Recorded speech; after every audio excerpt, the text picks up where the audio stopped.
Hello, and today I'm going to take another look at my Fallout 4 VR mod manager. Hope you enjoy.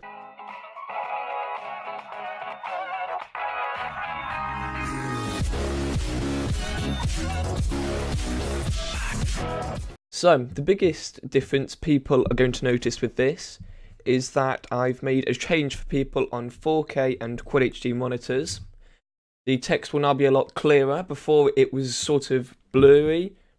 Now it's clean, everything's a lot easier to read. Although the biggest feature that works for everybody though is the change to .ba2 viewer mode. So by clicking on it, you can see what archive files I've installed.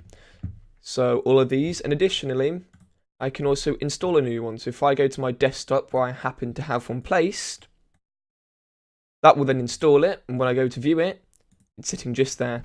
You can also choose to delete the mod, and that has disappeared. It just takes a moment to update. When I go back, as you can see, it's now missing, although I will actually need that for my playthrough, so I'll add that back. There's also a force refresh button, as I was told by some people that the file system watcher, which is supposed to watch to see any changes, doesn't always work for everybody. From my testing, it's always worked for me, but on some people's computers, it may need administrator access, which they don't have. So by adding a force refresh button, that means it'll work for everybody. I've also made a lot of tweaks to do with enabling and disabling the mods that you have installed. Before, it was quite buggy. It would disable too many, enable too many. It would kind of just glitch out a bit. Now it's working all the time, basically. You just click you have to click it once to select it and then click it once to change it. I don't know why that's still like that. I'm still trying to work on getting it even better to how I want it to be. But this is the next best thing I can do right now. It does work consistently, and it is making the changes. It is all okay there. The next new thing is the Nexus Mods viewer.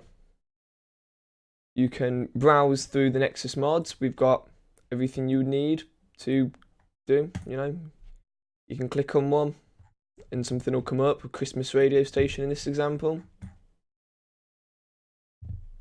Everything works just as you'd expect. There's the Launch Fallout 4 VR button, which is now at the bottom rather than a big exit button. Makes a lot more sense that way. You've got your Only on Nexus Mods button, which takes you to mine. As you can see, right now they're on v1.4.3.0. I'm using a slightly newer version. That will be updated on the Nexus Mods by the time you're watching this video though. Everything else also works as you would expect. It's just a simplistic Fallout 4 VR mod manager.